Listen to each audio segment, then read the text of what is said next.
Hey guys, Sundown here. This is going to be my chapter review to My Hero Academia or Boku no Hero Academia 274 Search. Now this was another solid chapter by Horikoshi, but what was new? What did we learn? Let's get right down into it. So the majority of this chapter was Shigure Aki versus Endeavor, but it showcased two things to me from both characters' points of view. So firstly, how badass is Endeavor? Endeavor he's so sick. He has no idea what quirks Shigure Aki has in this chapter. He kind of learns along the way, but he manages to damage and hold Shigure Aki back for at least a short while, and it was a short while. Let's not get confused. They managed to take a few swipes at each other. Shigure Aki's looking around, then he launches himself. But he does manage to hold him back for at least a while, and he gains some good information on him. So not only that, but we get to rummage through Endeavor's kind of mind, his psyche, see exactly what he's thinking, which is always good. But it shows once again how intelligent this guy is. We've seen it a few times now. We've seen it at least 4 or 5 different times.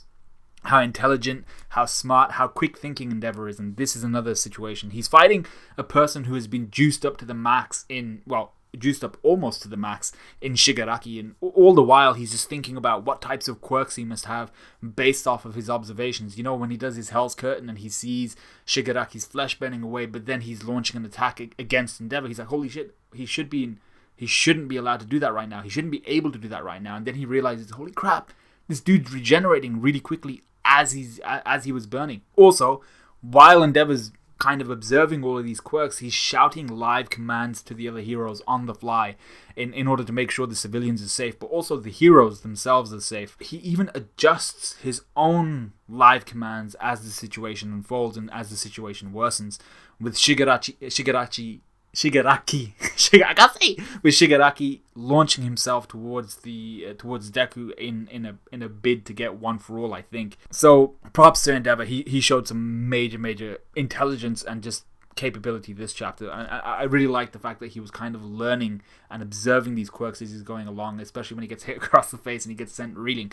But second thing that we really saw in this chapter, and this is from Shigure Aki's perspective, it showed how dangerous Shigure Aki has become. He gets burned alive by Endeavor's Hell's Curtain, but is able to move and function well after being burned.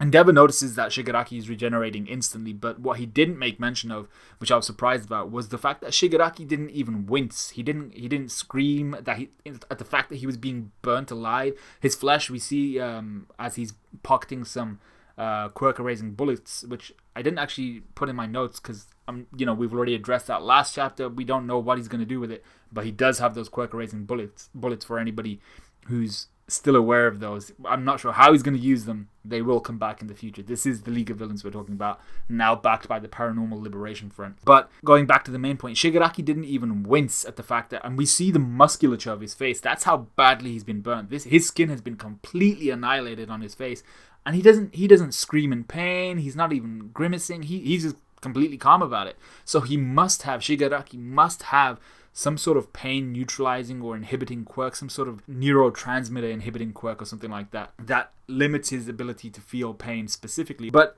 what quirks do we see Shigure Aki actually use?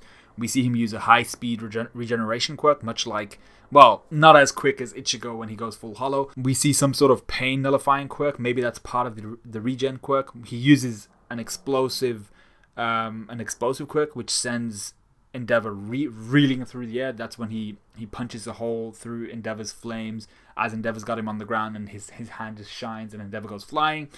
He has some sort of strength-based quirk, or strength-amplifying quirk, which allows him to launch himself towards Deku and everybody else.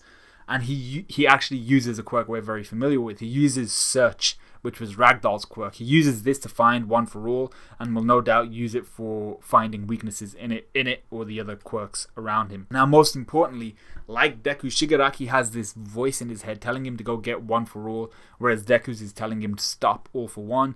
This is so deep for me. It's like even their ancestors, and Shigure Aki only really has the one, but all of Deku's, even their ancestors are speaking to them, beefing each other from another plane of existence, and these are their first and kind of prime users.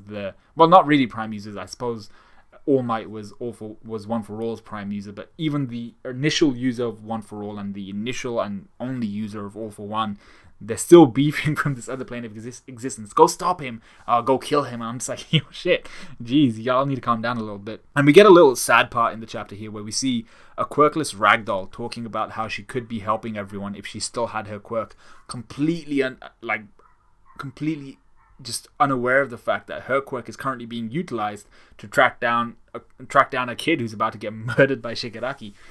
Or will he? We don't know that yet.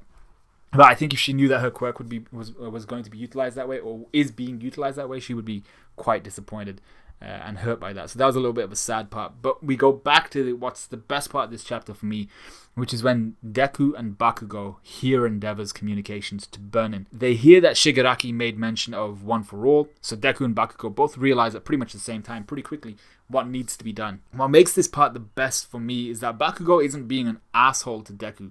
He's not questioning his decisions or anything like that. He even supports Deku, so much so that he's going with him on this uncertain path forward. He has no idea what's about to happen, but he's going with Deku. He's like, yeah, I'll go and not really be a support for you. I'm going to go and let's go walk side by side and help each other out, because I ain't going to let you go there alone. That's kind of how I saw this. So I really, really respect the fact that Bakugo has evolved enough to be in a position to do this. Deku knows he can't tell the heroes that Shigure Aki is coming for him, and this is something that Bakugo clocks onto as well. So I love the fact that they both have this. They're both on the same page. So Deku once again realizes the heroes can't cover him. If they spare some heroes to look after Deku, who's going to look after the civilians and get them out of what's about to be basically a war zone. Deku knows that if he stays where he is, the heroes and civilians will get caught up in some next level shit. So he decides he has to leave, luring Shigure Aki away from everyone else. And the fact that both the kids, like I said before, have identified that Shigure Aki has some way of sensing him besides sight goes to show how intelligent they are. But the fact that they were both on the same page at the same time made this really wholesome for me.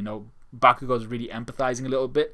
Deku was always like that. But the fact that he's willing to stand next to Bakugo and Bakugo's willing to stand next to Deku, it's more a shine on Bakugo's character than it is on Deku's. Ochako knows something's up. Maybe the other students will roll up to help Bakugo and Deku. I really doubt that. Their first duty as heroes should kind of be to get the civilians out of danger first, so maybe they won't be able to help Deku and Bakugo. But they both look to lure away Shigure Aki. But will Shigure Aki actually take the bait, or will he go hunting for some quirks first? We don't know if he actually knows how to steal quirks as of yet, but he seems pretty focused on One for All, so I doubt he'd deviate from that path. But he could very easily go towards Uraraka and the rest of the kids and then lure both Bakugo and Deku back to that area. Now, even if their lure works, it would be cool, but it would still be a very difficult fight. Bakugo and Deku have some awesome maneuverability, but are they Endeavor level maneuverability? Are they able to dodge Shigure Aki's strikes, especially now that they don't know what types of quirks he has? I'm pretty sure Endeavor will no doubt tell them about that through their private link. But actually, speaking of that, Endeavor must be shitting bricks thinking about the lives of 2 of his 3 students. He's just like, holy crap, the biggest villain in almost, well, the biggest villain in history since All for One, and it's another All for One user has popped up, and my 2 students who I've just been teaching for the last quarter of a year are about to go and confront him. This is the worst possible situation. And what would be worse is if Gigantomachia and the League of Villains decided to roll up and group up on Shigure Aki, while Deku and Bakugo are just the only ones stood there against him. That would be insane. And Endeavor would be the next person to the scene, but that would not be a good situation for any of the heroes. So that's kind of a whistle-stop tour of what was going on in the chapter, what we learnt. I thought it was awesome. Bakugo and Deku made the right decision in order to lure away Shigure Aki, but Shigure Aki is looking insane. As we all thought, he's looking absolutely ready to just clap everyone's ass. And Endeavor, I'm hoping Endeavor is able to instruct the Deku and Bakugo in kind of just making them aware of what to expect, making them aware of what to do.